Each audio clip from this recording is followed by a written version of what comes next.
cronies, which at that level, the Freemason secret society is in a different universe to the part where the vast majority of Freemasons exist, right down here. Compartmentalization. This is how it works. So every one of these institutions that control the direction of the world and our daily lives is a pyramid. The banking system is a pyramid. You go into the local bank, the person you meet across the counter won't even know what's going on in the bank manager's office behind them, let alone what's going on at board level and higher. So the banking system is a pyramid going to a peak. The intelligence agency network in the world is a pyramid going to a peak. The multinational company network is a pyramid. So is the global media, and so on. And there is a global pyramid within which all these work, in which the peaks of all these individual pyramids, banking, business, media, etc., fuse into one peak. And up there, it's speculated by many people, there perhaps may be no more than 13 families, 13 people at the peak, pervading down through these different levels the same basic policy, which is pushing the world towards more and more centralization of power. There is this like cozy little myth that is perpetuated between politicians and the media. Politicians walk the world stage as if they are the final arbiters of power in the world. So when a president speaks, the cameras run and it's flashed around the world, prime ministers and such like. The media report the world as if presidents and prime ministers are the final arbiters and decision makers in the world, which means that the people above the level of presidents and prime ministers that really make the decisions, they're never looked at or exposed by the mainstream media because they're not accepted to exist.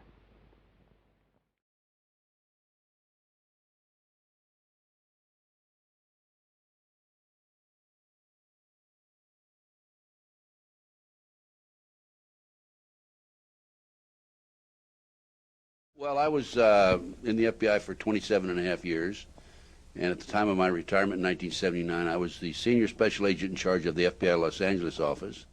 I developed information personally about just extensive corruption in the government, not only at the federal level, but all the way down to the city and state level across this country.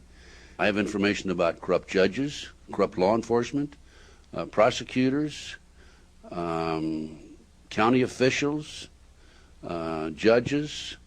It involves drugs, involves pornography, involves prostitution, it involves cults, pedophilia. The bottom line is to take over the country and the world. For what, though? Power, greed. This goes back over 200 years, back to 1776, with the establishment of an organization known as the Illuminati. Mm-hmm.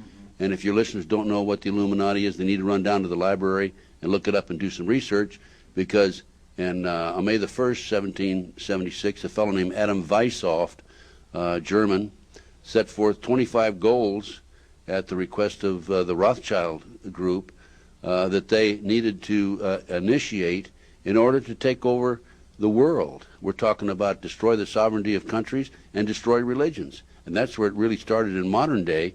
And right today, believe it or not, and we have the documentation for this, we are probably 90%, their goals have probably been filled at the great rate of about 90%.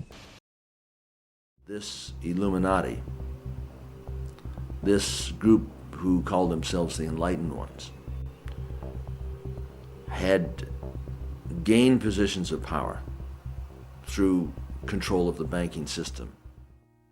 The Illuminati was founded on May 1st, 1776, by Adam Weishaupt, a professor at Ingolstadt University.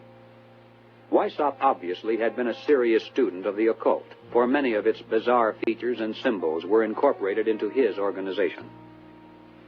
Weishaupt had been active in the Masonic lodges of Germany, and found in them the perfect vehicle for recruiting into his secret order, which he described publicly as the highest level of Freemasonry.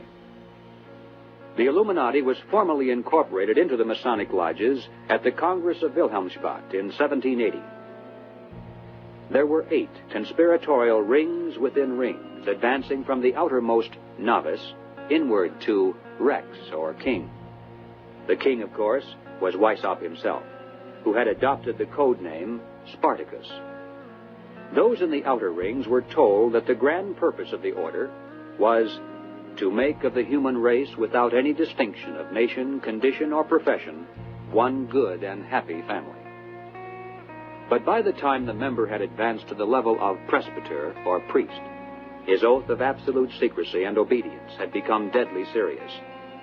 Only then was he allowed finally to see the ultimate goal of the order.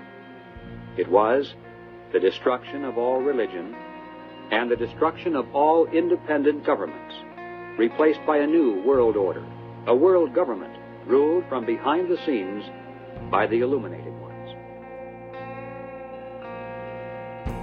We have before us the opportunity to forge for ourselves and for future generations a new world order, a world where the rule of law, not the law of the jungle, governs the conduct of nations. When we are successful, and we will be, we have a real chance at this new world order, an order in which a credible United Nations can use its peacekeeping role to fulfill the promise and vision of the UN's founders.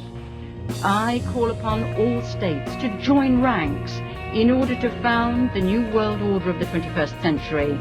And people talked then, in 1990, of a new world order. What they actually meant then was a new political order. And the question for us is how we meet and master all these challenges to ensure that Britain enhances its competitiveness in the process and realizes what I believe is our destiny of success in this new world order. So, in conclusion, ladies and gentlemen, a new world is emerging. It is a new world order with significantly different and radically new challenges for the future. On the back of the dollar bill, you see the symbol on the left-hand side of the bill, which is annuit coeptus, which means our enterprise is now a success, or our enterprise is crowned with success. Annuit coeptus. So you're saying, fine, so you have an enterprise and is now crowned with success. What enterprise are you talking about? Novas ordo seclorum. Novas is novus, meaning new. Ordo is order, and seclorum is where we get the word secular, meaning the world. So it's new order of the world, the new world order. George Bush's new world order is now a success. Bill, you've heard an awful lot of dramatic speeches and seen dramatic moments in times of great gravity for the nation. How would you assess this evening? This was a stirring address, in my view, shorter than his father's speech when he announced the New World Order, shorter than his father's speech when he announced the New World Order.